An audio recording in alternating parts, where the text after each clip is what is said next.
नमस्कार, मी राधा स्वागत करते तुमचं राधास मॅजिक किचन या आपल्या यूट्यूब चॅनेलवर। तर आज आपण खमंग खुसखुशीत कोथिंबीर वडी कशी बनवायची ते पाहणार आहोत। अगदी बाकरवडी सारखी मस्त खुसखुशीत कोथिंबीर वडी। याआधी तुम्ही कोथिंबीर वडी खूपदा केली असेल, पण 100% गॅरंटी आहे की तुम्ही या पद्धतीने कधीच केली नसेल। तर कोणती आहे ती पद्धत? चला तर मग आजच्या रेसिपीला आपण सुरुवात करूया। तर सर्वात अगोदर इथे आपण कोथिंबीरची एक पेंडी घेतलेली आहे।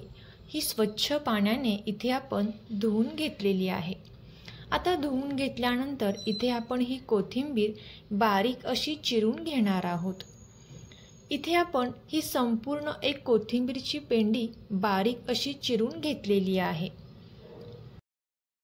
यानंतर इथे ही चिरून घेतलेली कोथिंबीर इथे आपण एका वाटीच्या सहाय्याने मोजून घेणार आहोत। इथे ही बारीक चिरून घेतलेली कोथिंबीर साधारण 2 ते 3 वाटी इतपत झालेली आहे। आपण ही चिरून घेतलेली जी कोथिंबीर आहे ती आपण एका बाउलमध्ये काढून घेणार आहोत।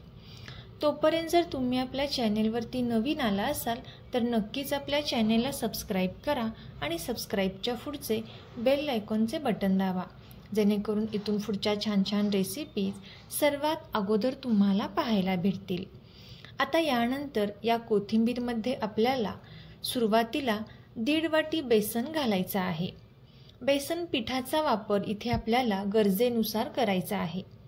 इथे मी 1 वाटी अगोदर टाकले होते, त्यानंतर अर्धी वाटी बेसनचं पीठ आता यामध्ये टाकलेलं आहे। यानंतर यामध्ये एक अर्धा चमचा लाल मिरची पावडर घालायची आहे। एक अर्धा चमचा धने पावडर आपण यामध्ये घातलेली आहे। एक अर्धा चमचा ओवा इथे आपण यामध्ये घातलेला आहे। 1-2 चमचे बारीक असा शेंगदाण्याचा कूट यामध्ये घालायचा आहे आणि चवीपुरते मीठ यामध्ये आपण घालून घेतलेलं आहे। 1-2 ते 3 चमचे तीळ यामध्ये घालायचे आहेत। यानंतर इथे आपण लसूण आणि मिरची मिक्सरला बारीक करून घेतलेला आहे। साधारण 1.5 ते 2 चमचे हे लसूण आणि मिरची बारीक केलेली यामध्ये आपल्याला घालायची आहे। इथे सुद्धा तुम्ही तिखट तुमच्या आवडीनुसार कमी जास्त करू शकता। आता हे संपूर्ण मिश्रण इथे आपल्याला हाताच्या साहाय्याने या पद्धतीने मिक्स करून घ्यायचं आहे। इथे आपल्याला पाण्याचा वापर अजिबात करायचा नाही। एक 4 ते 5 मिनिटांपर्यंत इथे आपण हे या पद्धतीने मिक्स करून घेतलेलं आहे। हे आपण एका साईडला ठेवून देऊयात। यानंतर इथे आपण एक मीडियम साईजचा बटाटा घेतलेला आहे। स्वच्छ धुवून घेतलेला हा कच्चा बटाटा यावरची आपल्याला साल काढून घ्यायची आहे।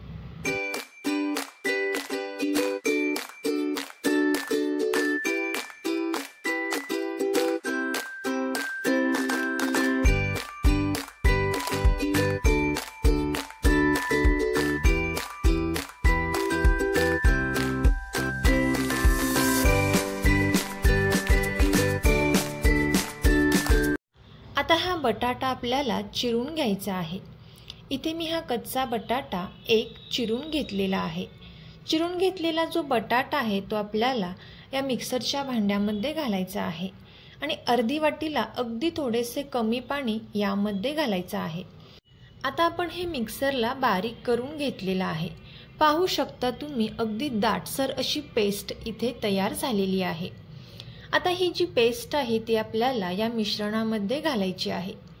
हा एक सिक्रेट पदार्थ ज्यामुळे कोथिंबीर वडी अतिशय खमंग आणि खुसखुशीत अशी तयार होती।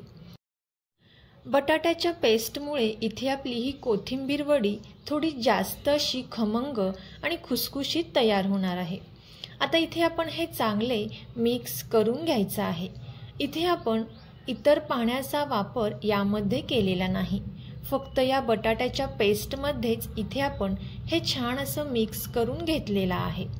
आता इथे थोडंसं पीठ कमी वाटत असल्यामुळे इथे मी 1 वाटीला यामधील थोडंसं पीठ शिल्लक ठेवलेलं आहे आणि बाकीचं पीठ यामध्ये घातलेलं आहे आणि पुन्हा एकदा आपण हे चांगलं मिक्स करून घेतलेलं आहे। तर पाहू शकता तुम्ही या पद्धतीचं हे मिश्रण इथे तयार झालेलं आहे। आता इथे आपल्याला हाताला थोडंसं तेल लावून घ्यायचं आहे आणि यावरती आपण थोडेसे मिश्रण घेऊन याचा लांबट आकाराचा असा गोळा तयार करून घेणार आहोत। तुम्ही इथे तुम्हाला हव्या त्या साईजचा आकाराचा गोळा तयार करून घेऊ शकता।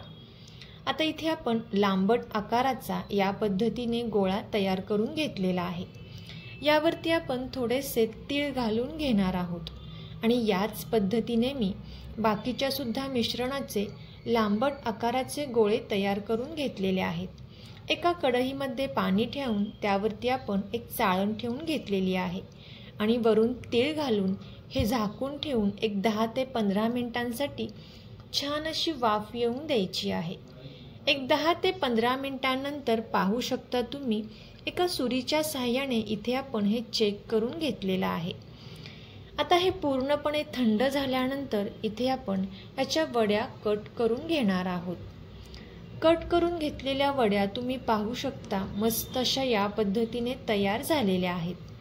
आता इथे मी एका साईडला कढईमध्ये तेल गरम करण्यासाठी ठेवलेलं आहे।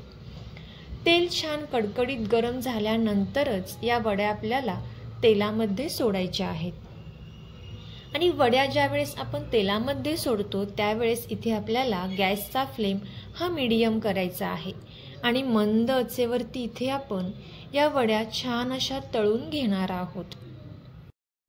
इथे आपल्याला वड्या तळताना गॅसचा फ्लेम हा फुल करायचा नाही, नाहीतर वड्या ज्या आहेत त्या आतून कच्च्या राहतील आणि खमंग आणि खुसखुशीत अशा तयार होणार नाहीत। यासाठी गॅसचा फ्लेम इथे आपल्याला कमीच ठेवायचा आहे।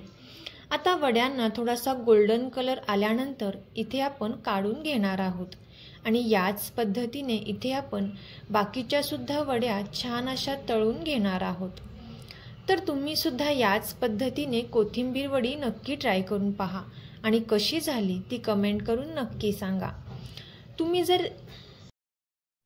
तुम्हाला जर ही रेसिपी आवडली असेल तर नक्कीच ही रेसिपी आपले मित्र मैत्रिणी आणि नातेवाईकांसोबत शेअर करा।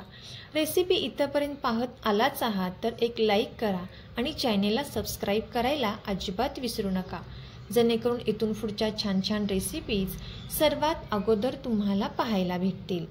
थँक्यू।